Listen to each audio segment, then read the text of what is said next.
And now, Deborah Kobylt live with Little Italy of Los Angeles podcast. Thanks a lot, Kurt, and thanks everybody for joining us for Little Italy of Los Angeles podcast. Super excited to have our guest on today, Doug DeLuca. Doug, thanks for being here. Happy to be here, Deborah. Thank you for inviting me. Oh, very excited. So Doug is the co-executive producer of Jimmy Kimmel Live. He's an entertainment executive, an investor. He's done so much. We're going to get into that. But mostly, he's a man of Italian descent. So that's why we've got him on today, to talk about all things Italian, how he grew up, Little Italy in Los Angeles. So we're going to get into everything. So you know what? Why don't we start from the beginning? Doug, you grew up where in New Jersey? I'm from a town called Union, New Jersey, which is sort of a suburb of Newark, North Jersey, about 20 minutes out of Manhattan. Yeah, what makes me crazy is so did I, right? We talked about that. I mean, I don't know a lot of people from Union, New Jersey. So I'm thinking, wait a minute, this is a guy out of Union? And that's incredible. What was it like for you growing up an Italian kid in New Jersey, Union? I don't know that there was any one thing about being an Italian kid in New Jersey. I mean, obviously, Union was a very mixed town. I mean, it was Italian, it was German.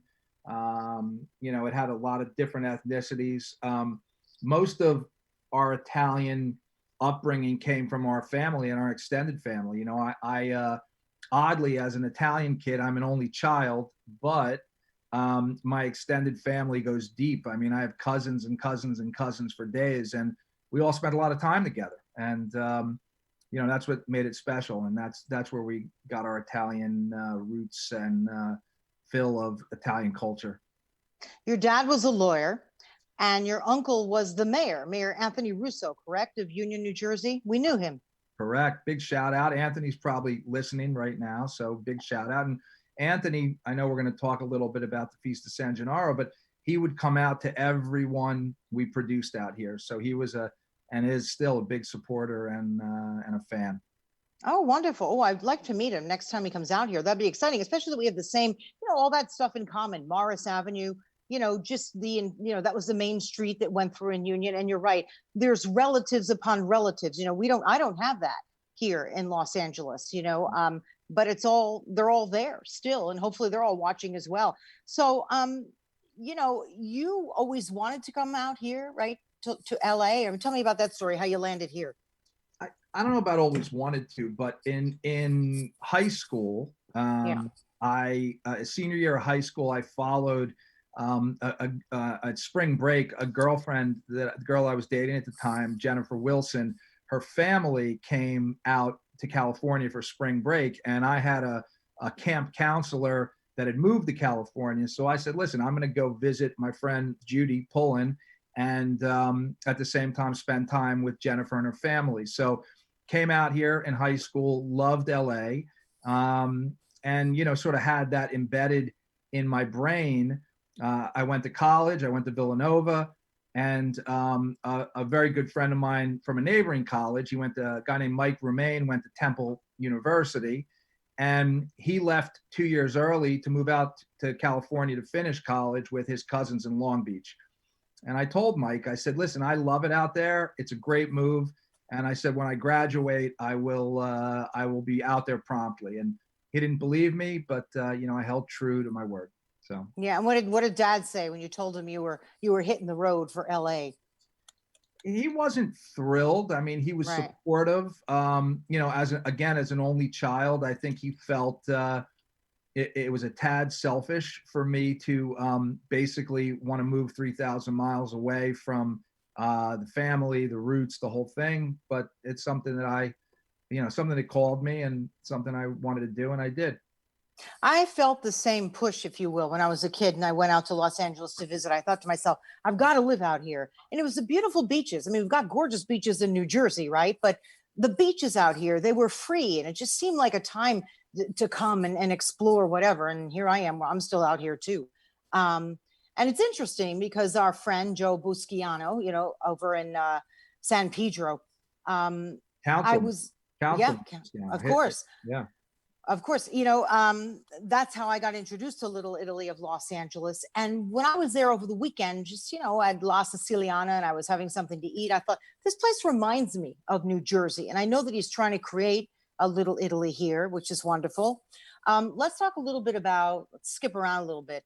San Gennaro Festival in Los Angeles. You brought that here 10 years ago, isn't that right? Yeah, I don't know if I would categorize it as bringing it. We created our own here in Los Angeles, and that was an interesting thing. I was sitting. We used to have these great feasts at Jimmy's house or my house or wherever, Jimmy Kimmel, and we were making a brick oven pizza at his house, and we were. This was 20 years ago, and I said, and he grew up in Brooklyn. He was born in Brooklyn and moved to Vegas at a young age, but he spent a lot of time in Brooklyn. And I said, this feels like the Feast of San Gennaro. Do you remember that? And, every year, in Little Italy, New York, they would have the Feast of San Gennaro. And it happened in September. It usually happened right around either the week before or the week after we went back to school. So it was sort of a rite of passage, end of summer.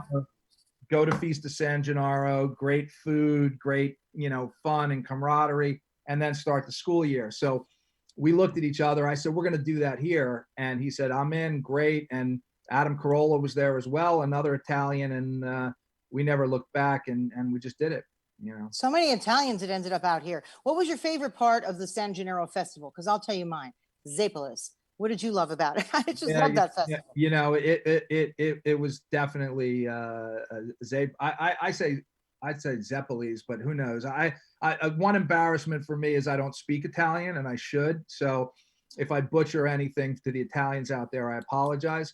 But yeah, that's the thing that stood out the most. And it was funny when we were divvying up amongst our friends who was going to take what booth, because we didn't know what we were doing. There's another Italian from Brooklyn. He's a writer on the show named Tony Barbieri. And he said, I want the Zeppeli booth. And he worked very hard and created it. And he named the booth Led Zeppeli. And he had the Led Zeppelin, a logo, and the person, the whatever, the angel or the Pegasus holding up a Zeppeli like that. That was the logo for Led Zeppeli. So yeah, I'm going to imagine that was a very popular booth, right? Very. Hey, listen, what could be wrong? Fried dough with powdered sugar. I mean, how could that not be popular? Absolute favorite of the San Gennaro Festival. Let's go back a little bit so you got out here, right? You went and you visited, you moved here, got in the car, brought your stuff out, and you landed, if I'm correct now, in Long Beach, right, with your friend? No. He had moved. No? Well, it was an interesting story. I mean, by the time I got out here, I played football. He played football. He was a big guy, Mike Remain. By the time I got out here, Mike was a bodyguard for Sylvester Stallone. He was living in LA. He was Sly's bodyguard. So I packed up. I spent the summer down in Margate, New Jersey, working at a bar down in Margate at the beach. And one last hurrah, I packed up I had a Jeep at the time, packed it up, and came out, and it landed in Los Angeles. Did you think that was like really cool that your friend was working for Sylvester Stallone? Yeah, I mean, it was. Listen, it's when Sly was at the peak of his popularity. I mean, he was doing all his movies. He was a pretty big star at the time. So yeah, it was pretty cool. I mean, it worked out. Yeah, I mean, but for a young kid from Union, that's like a big deal, because I know at least my family, they were like, Sylvester Stallone, oh my gosh, he made it. He's Italian. It was one of those things for me when I was a kid in Union, New Jersey. So I can imagine knowing somebody who worked for him back then would have been kind of exciting. So you came out here, and what did you do initially? What was your plan, or didn't you have one? Well, I had a plan like every college kid has. It was to try to use your education in the field that you studied to then find your career. And I was a business major, international business, and I came out here and started interviews right away from the job boards at Villanova, and had some interviews, got a couple offers, but nothing really super exciting or inspiring. And I remember one day I came home to our apartment, and Mike was there, and he gave me sort of the best advice that and I still give it to some kids that come out today. I'd gotten a job offer, and it was a job that I'm pretty sure I would have been miserable at, but I wanted to work, and I was eager to work. Yeah. And I was deliberating, and Mike said, listen, this is an industry town, which is the entertainment industry, and you'd probably be pretty good at it. Why don't you explore something in the industry? And I said, well, how do I do that? Now, mind you, this is probably my first week in Los Angeles. How do I do that? And he said, simple. He said, go to Burbank, go to Central Casting, sign up to be an extra. And he said, you'll get on movie sets, TV sets, commercial sets, look, learn, listen, ask questions, meet people, build your network. I said, okay, let me give that a shot. So I went to Central Casting. I remember the first day, and I'm standing in line, and all the casting directors were out at lunch, and they make you fill out a contact sheet, and they take a Polaroid. This is, before digital photography. So I'm standing there with my Polaroid and my contact sheet in line, and all the casting directors come back, and immediately one walks up to me and says, are you working tomorrow? I said, no. And he said, I have a job for you. And the next thing I knew, the following day, I was on a set of a crime drama called Hunter that Fred Dreyer starred in. And, I had a badge and a gun, and I was a cop, and I was running around on the set, and it was all really cool. And I started, I did that. So I spent a couple months doing extra work, and I also had a second job. I was a bit of a rock and roll kid. So the Rainbow, which is a famous rock and roll bar on Sunset Strip, was something that was always a bit of a legend to me. So I immediately went there, probably the second day I landed in town, and I got a job as a bouncer at the top part of the Rainbow called Above the Rainbow. So I was working the Rainbow at night. I was doing extra work by day, and his advice was good. I met a bunch of people, and I sort of saw how the industry worked from behind the scenes. Were you really excited to be doing that? I mean, come on. That to me just seems like so much, because you didn't really come out here to do it, right? Right. And then you ended up on these TV shows.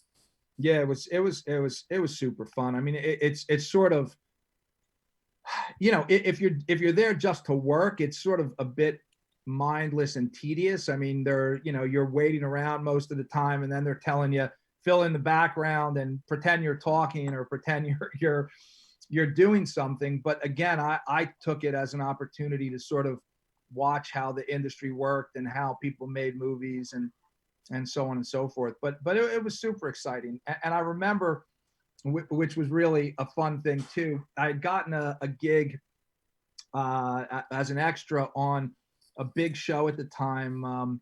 It was Kirk Cameron. I think it was Growing Pains. It was his big hit show. Yeah. But the scene was somehow, it was a school play, and they sat me in the middle of Kirk Cameron's character and his girlfriend character on the show. And they had a fight directly over me, right? So my extra direction was just to sort of watch the fight back and forth like a ping pong match or a tennis match. But it ended up, it was a 3-minute 3-shot of the three of us. And again, it was a hit show at the time. And I remember like it went to air the following week, and my phone was ringing off the hook. Oh my God, you're out there 2 weeks, and you're on TV. And so it was, it was fun. It was a fun. I love this. You're the big shot. So when you went back to New Jersey, what were they saying after that? What did they say?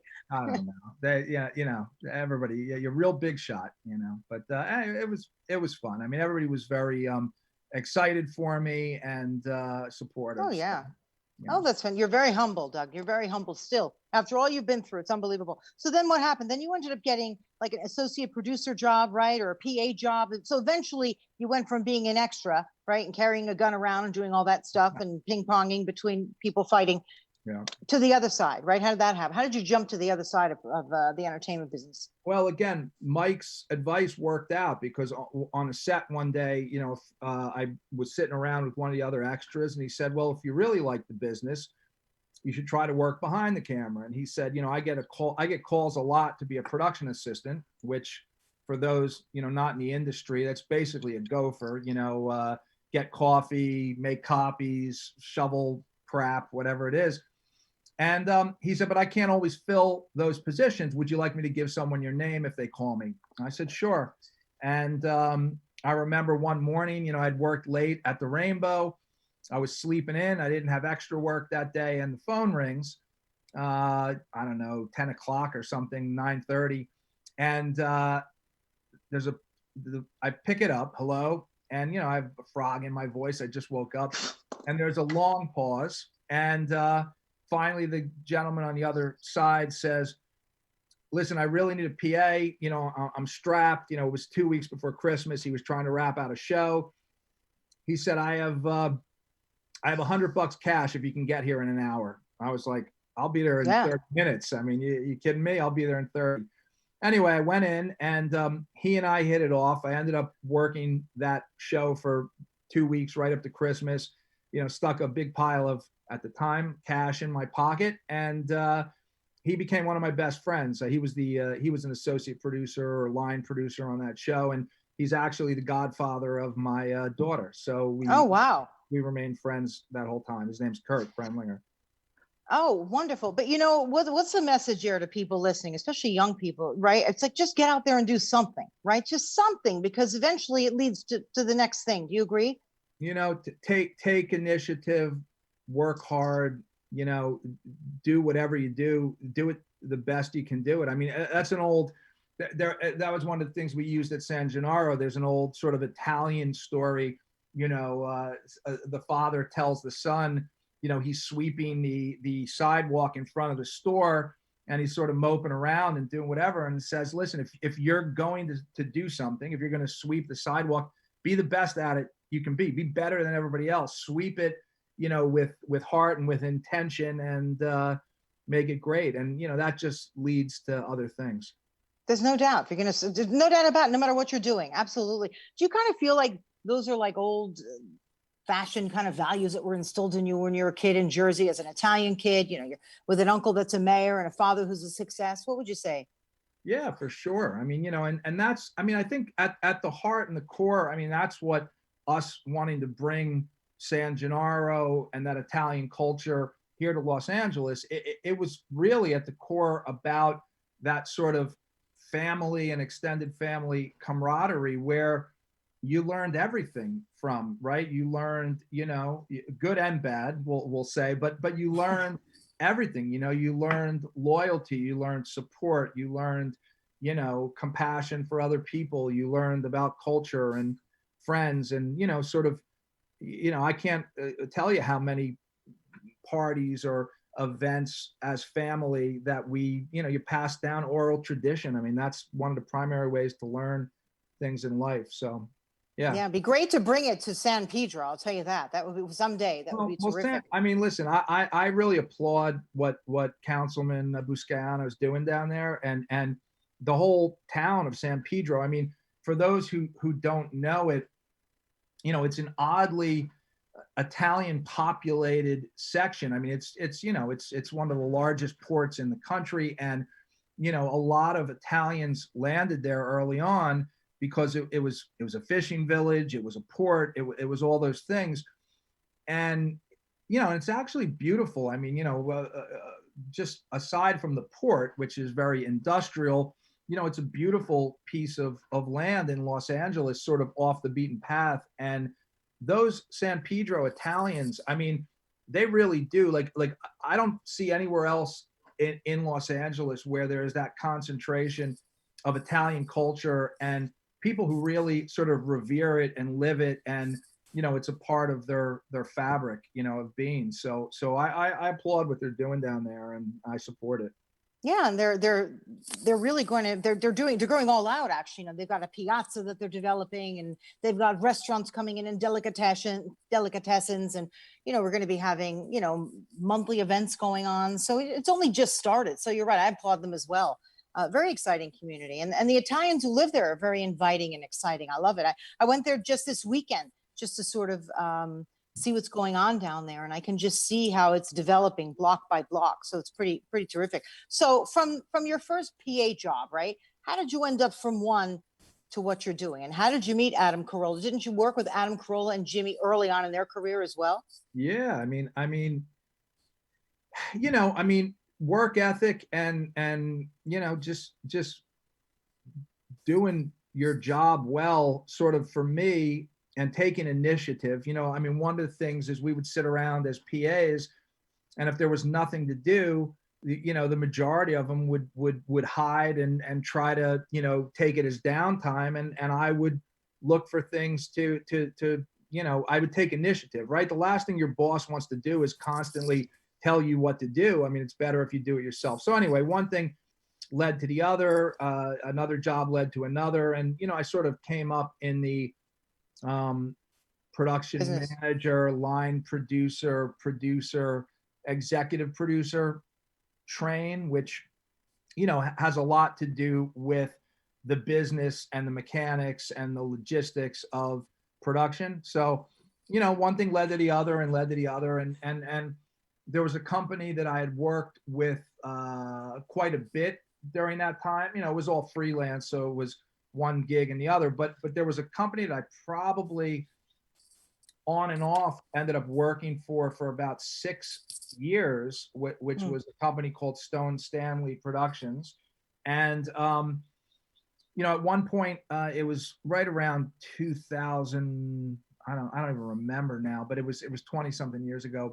But I had been off doing something, and they said, "Listen, we just partnered with Jimmy Kimmel and Adam Carolla on a pilot that we just sold. It was the Man Show, and we want you to come in and see the show and watch the pilot, and we'd like you to come on as a producer." So anyway, I did, reluctantly, because I was doing something, again, entrepreneurial, but I said, I'm doing my thing, and they said, "Come in, you're gonna like these guys, and you're gonna like the show." And I came in, and they were right. And after a bit of time getting to know Jimmy and Adam and the other partner, who's another good friend, Daniel Kellison, who was an executive producer on that show, they ended up saying, "Yeah, let's hire Doug," and that was it. The rest That sort of. must have been kind of a fun show to work on, because Adam is Italian, Jimmy's Italian, you're Italian. I just think when a bunch of Italians get together, it's just sort of a fun time. It's an animated time, no?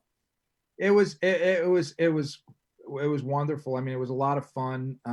It was a lot of camaraderie and family, sort of values and being together. And Jimmy and Adam are just such talents, and that shown. It made itself apparent as they both went on to be extremely successful. So it was What's great. what's your job now at Jimmy Kimmel Live? What do you do for them? Well, as a co-executive producer, we have multiple co-executive producers, and everybody sort of has their own lanes. When we launched the show, I went over when Jimmy got hired by ABC. Daniel Kellison and I were the first two to come over to launch the show. So in the early runnings, it was shaping the show and helping build it out. I focused mostly on the field productions and the skits and all that.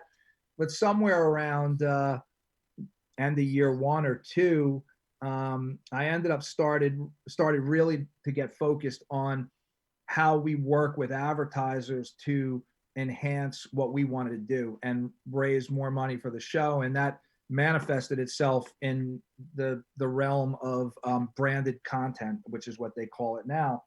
And we went out and I got a couple big brands to come in and support us and put a bunch of money into the show, and it allowed us to do some of the things we wanted to do. In particular, in the beginning, it was about music, because we have a beautiful festival-sized stage in our backyard which when budgets started getting tight, it was the first thing that people were looking at to cut. So I went out and I got it funded, and that grew into, a very healthy integration practice with brands. And now it's part of what we do. And, we were doing integrations on Jimmy Kimmel Live before really anybody was. I mean, I think maybe Mark Burnett was doing it on Survivor and The Apprentice, but nobody really was doing a lot of branded content. And we built a very healthy practice that still exists today. Well, what do you think about all the Italians in Los Angeles that you run across in your business? Come on. I mean, there's so many of them. Name a few for me. You've got, why is he escaping? His name is escaping me. It just did the LA Stories movie. Help me out a little bit. I mean, there's just so many of them. Do you ever get together? Is there an Italian group that you get together with of Italian actors and workers, or not really? Because when I'm around a group of Italians, I get very excited. I talk about food and all that kind of stuff. We talk about our backgrounds and where we're from. Do you ever do anything like that? I mean, we used to do it on a small scale, especially, San Gennaro was a good driver for that. But I think, what happens in LA is I think people end up getting very homogenized, and, I don't think, and there's not really an outlet to completely dive into your Italian culture out here. So I think it sort of, it gets lost a little bit. I mean, that's not to say, there are, groups of writers and people that I'm sure get together on their own and do their own Italian things. But, there's not like a big, at least I'm not aware of a big Italian group where people are getting together and celebrating their Italian roots, Since getting involved with Little Italy Los Angeles down in San Pedro, I've learned that there's a lot of us out here. There's a few 100,000, which I was shocked to find out.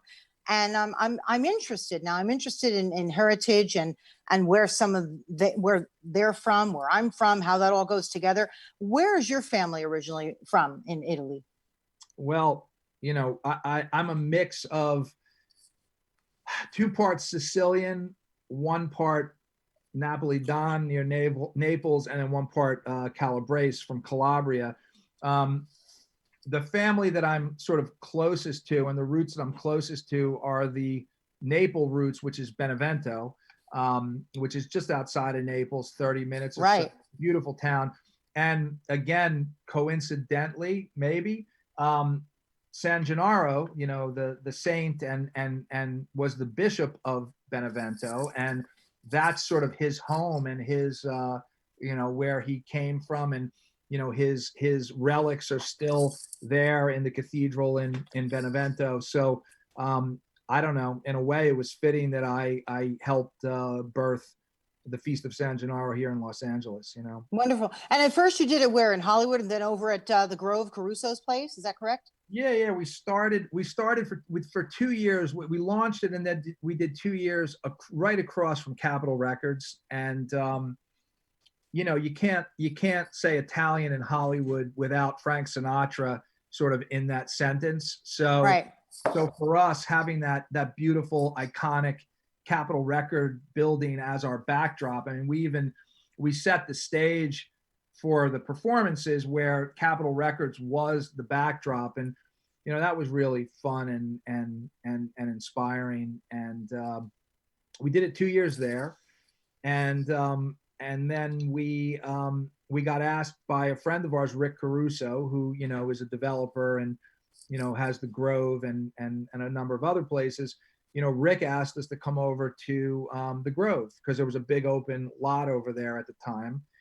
And we did. And we did it, I think, 3 years at the Grove, which was wonderful and successful. And they were very, very supportive. And then finally, after that, we moved it back to Hollywood because it sort of made sense. At that point, the show, Jimmy Kimmel Live, was up and running, and we had a head of steam, and we had this beautiful stage in our backyard, and we had the back lot and the whole thing, and it just made sense for a number of reasons to move it back there. So then we moved it back to the back lot of Jimmy Kimmel Live. what we're trying to do would be great. I was thinking, I just had a brain freeze before, right? Quentin Tarantino. It's funny. I was at an event and I was talking to him and I was mentioning Little Italy, Los Angeles. He goes, wait a minute, I grew up here. Where's that? So what, and I was talking to him about it and a few others, actors and people in the business. And they said, where? So that's why it's great that you're coming on to talk about a little bit about your heritage, a little bit about who you work with and San Gennaro and everything else, because that's sort of the goal here, to let people know that there's lots of Italians out here and we're interested in our heritage. It's fun. And there's a little place to go with authentic restaurants. I don't know if you've been there to actually, go to some of the restaurants. They're fantastic. I mean, they're really authentic. You've got most of them, frankly, who have the restaurants are from Italy. They're first generation and they came here and opened up, which I think was really, really very, very exciting. Yeah. Yeah. I love the restaurants down there. And look, and I think the other important note is the Italian culture appeals to people way past, Italians, Us. right? That's right. And you have to tap into that. I mean, my wife and I joke. My wife was very instrumental in helping us run San Gennaro, and That's right. she's Venezuelan, and but I somehow found out that she had 6.25% Italian in her gene pool. So I latched right onto that and recruited her to help us, help us build San Gennaro. And she loves the Italian culture and really gets it. And I think that's sort of what Little Italy is going to strive to do and needs to strive to do, is reach just past the Italian community and make it something for everyone, Yeah, get everybody down there. I have a friend who's a publicist and I was telling him about it and he goes, what? He goes, it's too far. And I said, no, but when I tell you what we're doing down there, and he got excited and he actually went the other night and he went and had dinner, even though a lot of the restaurants still aren't open for indoor, but they still have some outdoor seating. It's not that far. I mean, you think Nope. It's far, and in LA, it's easy to think things are far, but I mean, it's 30 minutes probably. Yeah, from where I am, which is, in the Brentwood area, it took us 20 minutes to get down there. It was very, very easy. From Hollywood, it's about 20 minutes as well. So, yeah, but you went down there during COVID, so there was no traffic, right? less traffic. Actually, it was just this past weekend. And I got to tell you, a lot more cars are on the road, but yeah, not as full as it naturally would have been. No. There's no doubt about it. So you mentioned earlier that you don't speak Italian. I find that interesting. I don't either. And a lot of people, like our parents' generation, they just didn't teach us, right? And I notice it's very different with a lot of the community that I know that now, because they're speaking Italian to their kids, their grandparents. But it was one of those things where you don't speak Italian anymore. You're American, you're speaking English. I wish I knew, and I'm always saying to myself, I'm going to take it up again. What do you say? It's a very interesting, history. And there's a writer, his name is Paul Palacelli. And, Paul was very involved with us during San Gennaro. And he wrote a book called, he wrote many books, but one that I love, and I took a lot from it as we were building, the cultural side of San Gennaro. It was called Under the Southern Sun.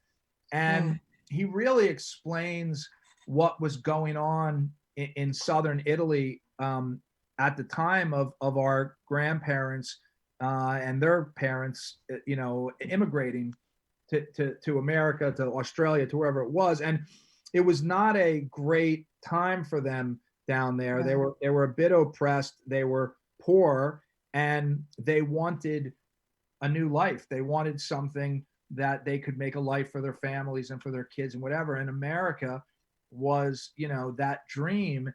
So when they came here, they weren't saying, hey, we're going to bring Italy here. It's like they were almost trying to leave that behind and become Americans and acclimate and integrate to this society. And I think as a result, it was like, you listen to the kids. Listen, if you're going to succeed here in America, you're going to speak English. We're not going to speak Italian at home. We're going to speak English because we want you to succeed and grow in this society. And that trickled down. And it's like my parents could speak some words, but they didn't. They couldn't speak it fluently, and they certainly didn't speak it to me. And that's a bummer. I wish I had learned it. I wish I could speak it.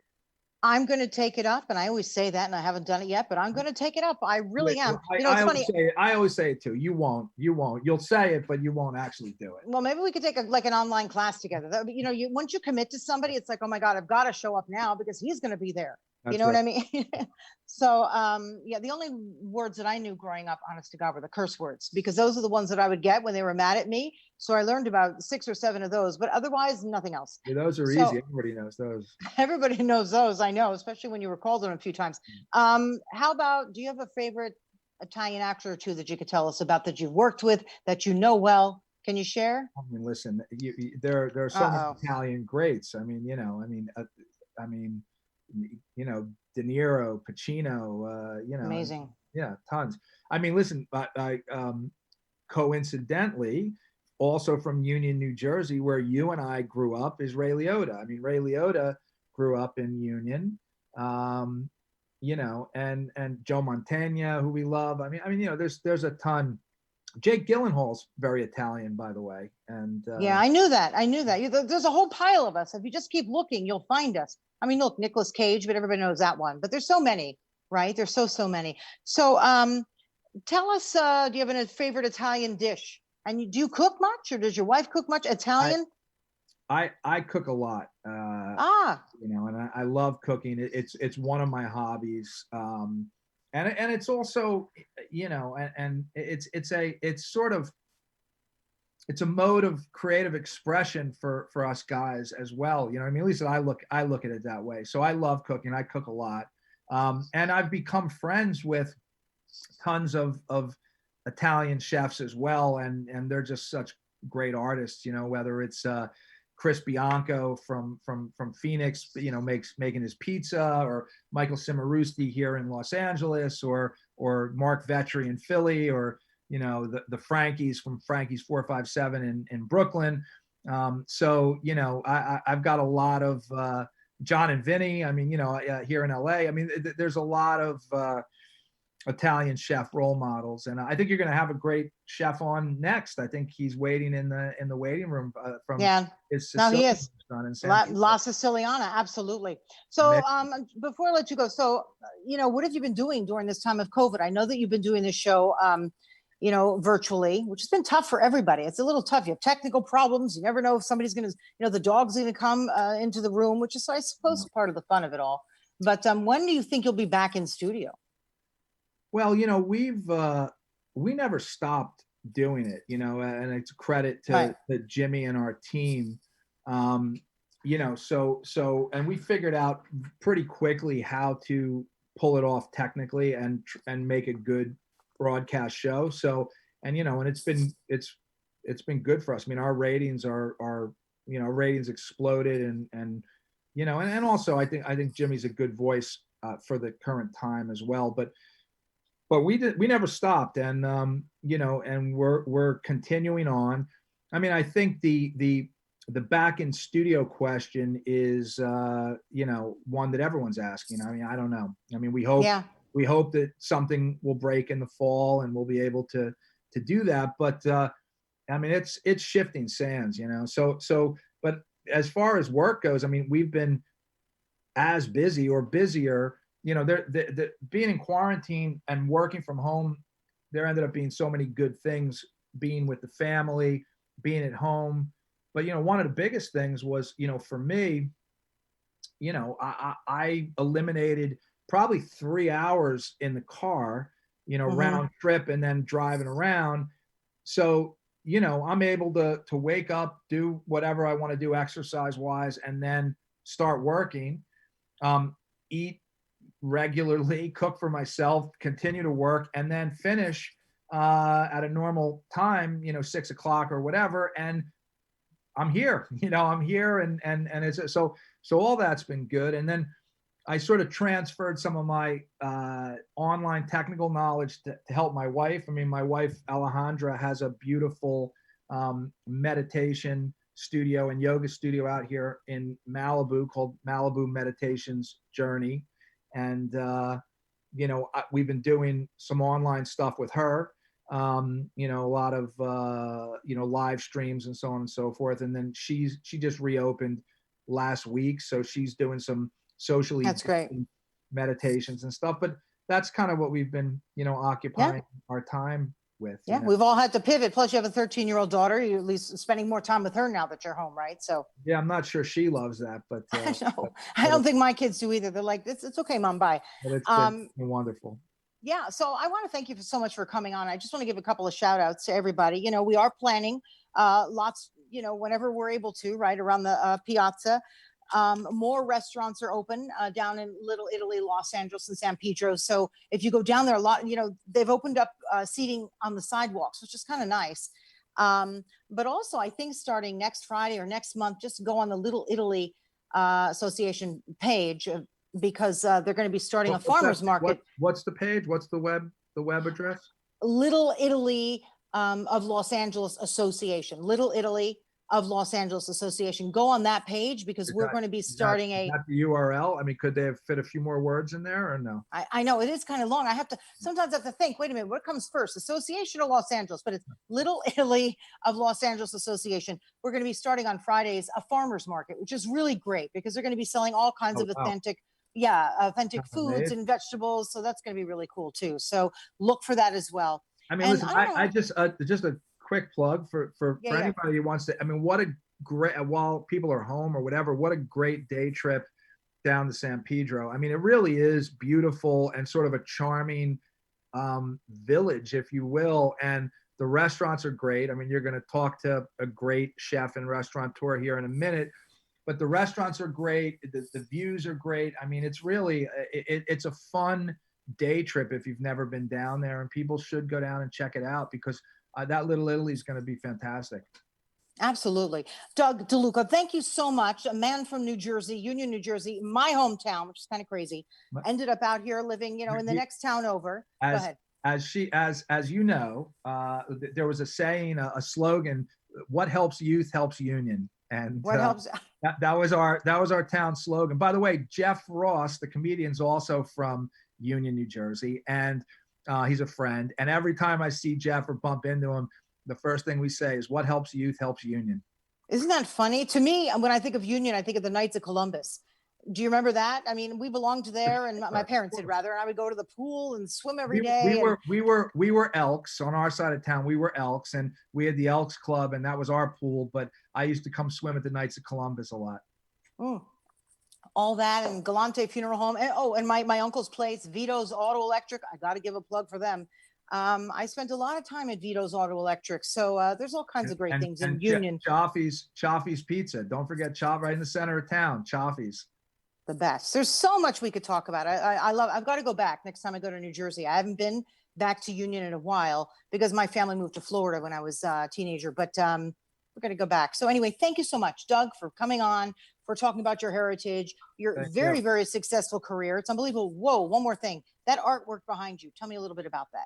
Well, I hope he's listening. I mean, again, another Union connection. So there's a very successful Emmy Award-winning TV director and producer out here called Eamon Harrington. His name is Eamon Harrington, and he, his partner John Watkin, they have a company out here called Planet Grande Pictures, and again, many Emmys to their credit. But Eamon's also an amazing painter, and he, this is one of his pieces. My wife and I and John Watkin launched a music festival out here in Malibu called the Malibu Guitar Festival. And, we have fun doing that. But Eamon painted this for us. And again, that's Eamon Harrington, Union boy, living here in California. So, there it is. So shout out to you. And okay, thank you. Thank you very much. I'm glad I didn't forget that because I was admiring it when we first started speaking to each other. So thanks everybody for joining us for the Little Italy Little Italy of Los Angeles Association podcast. You can't even say it. You can't. No, I can't. It's too many words. I really do appreciate it. My name is Deborah Zara Kobylt, and you're with Doug DeLuca, executive producer, investor, entrepreneur, Jimmy Kimmel Live. Very exciting to talk to you, and appreciate you all being here. Please check out Little Italy down in San Pedro. Thanks for being here. Check it out. Bye-bye. Thanks, Deborah. See you later, everyone.